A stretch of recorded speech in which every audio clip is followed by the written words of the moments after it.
ও নবীর উম্মতের দল, যদি তুমি হাউজে কাউসারের পানি পান করতে চাও নবী মুহাম্মদুর রাসূলুল্লাহর হাত থেকে, তাহলে তোমার পায়ে হাত দিয়ে অনুরোধ করিয়া বলিয়া যায়, আজকের পর থেকে পাক্কা ওয়াদা করো, আল্লাহর হুকুমের গোলামি করবা, নবীজির সুন্নতের ইত্তেবা করবা, দুনিয়ার কোনো মানুষের মত আর পথের উপরে চলার চেষ্টা করবা না। যদি পাক্কা ওয়াদাবদ্ধ হইতে পারো, নবীর সুন্নতের ইত্তেবা করতে পারো, আল্লাহর হুকুমের গোলামি মৃত্যু পর্যন্ত করতে পারো, রব্বে করিম কাবার মালিক ওই ময়দানে মাহশরে নবী মুহাম্মদুর রাসূলুল্লাহর হাতে তোমারে আমারে হাউজে কাউসারের পানি পান করাইবে। শুধু তাই নয়, শুধু তাই নয়, আল্লাহ পাক রব্বুল আলামিন এরপরে তোমারে আমারে আল্লাহর তৈরি জান্নাতের মেহমান বানায় দিবে। আইয়ামে জাহিলিয়াতের যুগে আরবের একটি নীতি বা প্রথা চালু ছিল, যদি কোনো ব্যক্তির ছেলে সন্তান হইতো আর যদি ছোট্টকালে সন্তান মারা যাইত, তাহলে তার বাবারে ওই আরবের দুষ্ট প্রকৃতির মানুষগুলা আবতার বলে গালি দিত। শুধু তাই নয় রে মুসলমান, আল্লাহ পাক রব্বুল আলামিনের পয়গম্বর আপনার আমার নবী মুহাম্মদুর রাসূলুল্লাহ সাল্লাল্লাহু আলাইহি ওয়াসাল্লাম এর সন্তান ইব্রাহিম অথবা কাসিম যখন বাল্যকালে মৃত্যুবরণ করে, আল্লাহর নবী রাহমাতুল লিল আলামিন নবীকে আরবের ওই মুশরিকরা আবতার বলে গালি দিতে শুরু করলো।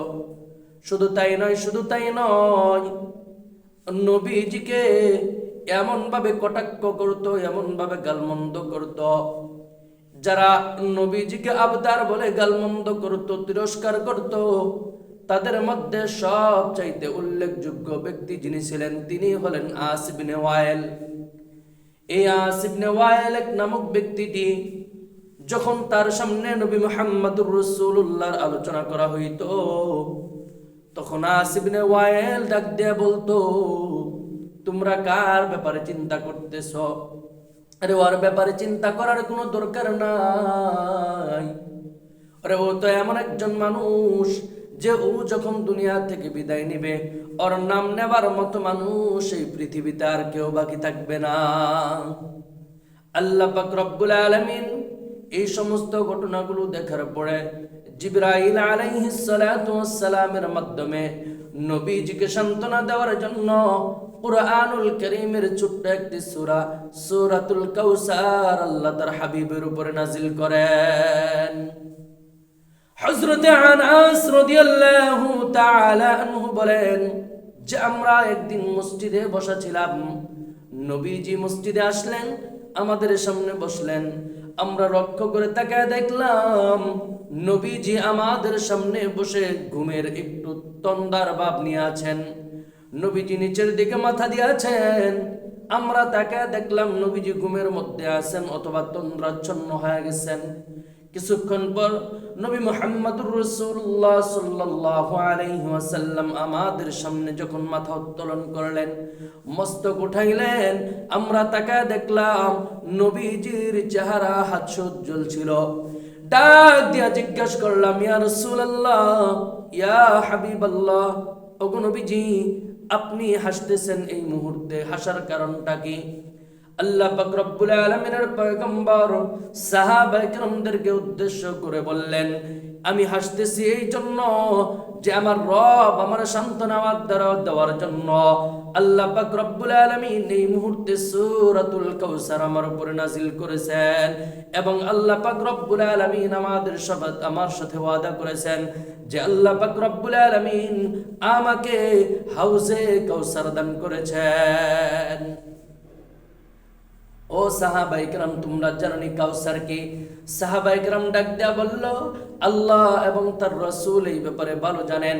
এবার নবীজি সাল্লাল্লাহু আলাইহি ওয়াসাল্লাম সাহাবায়ে কেরামকে ডাক দিয়া বললেন, তাহলে শোনো কাউসার কি?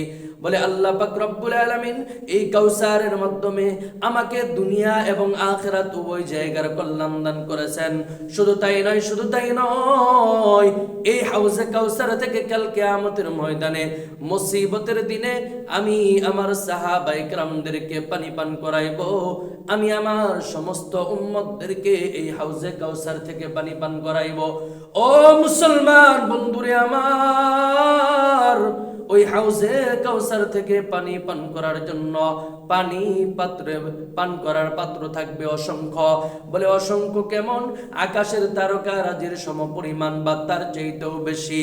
আল্লাহ পাক রব্বুল আলামিনের পয়গম্বর বলেন, ওই হাউজে কাউসার থেকে কিছু উম্মত আমার কাছ থেকে পানি পান করবে, আর কিছু উম্মতকে আল্লাহ পাক রব্বুল আলামিনের দেওয়া নিযুক্ত ফেরেশতারা ওই হাউজে কাউসারের পাশ থেকে তাড়ায়া দিবে। আমি আমার রবকে ডেকে জিজ্ঞেস করব, ও রব, আপনি তাদেরকে তাড়ায়া দিতেছেন কেন? আল্লাহ পাক রব্বুল আলামিন ডাক দিয়ে বলে, ও হাবিব আমার, আপনি তো জানেন না, আপনি দুনিয়া থেকে বিদায় নেওয়ার পর আপনার ওই সমস্ত উম্মতগুলা নতুন কোন মতার পথ অবলম্বন করেছিল, যারা আল্লাহ পাক রব্বুল আলামিনের মনোনীত ধর্ম ইসলামের উপরে থাকবে না, নবীজির সুন্নতের ইত্তেবা করবে না, ওই সমস্ত মানুষগুলা ময়দানে মাহশরে নবী মুহাম্মদুর রাসূলুল্লাহর কাছ থেকে হাউজে কাউসারের পানি পান করতে পারবে না। ও নবীর উম্মতের দল, যদি তুমি হাউজে কাউসারের পানি পান করতে চাও নবী মুহাম্মদুর রাসূলুল্লাহর হাত থেকে, তাহলে তোমার পায়ে হাত দিয়ে অনুরোধ করিয়া বলিয়া যায়, আজকের পর থেকে পাক্কা ওয়াদা করো, আল্লাহর হুকুমের গোলামি করবা, নবীজির সুন্নতের ইত্তেবা করবা, দুনিয়ার কোন মানুষের মত আর পথের উপরে চলার চেষ্টা করবা না। যদি পাক্কা ওয়াদাবদ্ধ হইতে পারো, নবীর সুন্নতের ইত্তেবা করতে পারো, আল্লাহর হুকুমের গোলামি মৃত্যু পর্যন্ত করতে পারো, রব্বে করিম কাবার মালিক ওই ময়দানে মাহশরে নবী মুহাম্মদুর রাসূলুল্লাহর হাতে তোমারে আমারে হাউজে কাউসারের পানি পান করাইবে। শুধু তাই নয়, আল্লাহ পাক রব্বুল আলামিন এরপরে তোমারে আমারে আল্লাহর তৈরি জান্নাতের মেহমান বানায়া দিবে।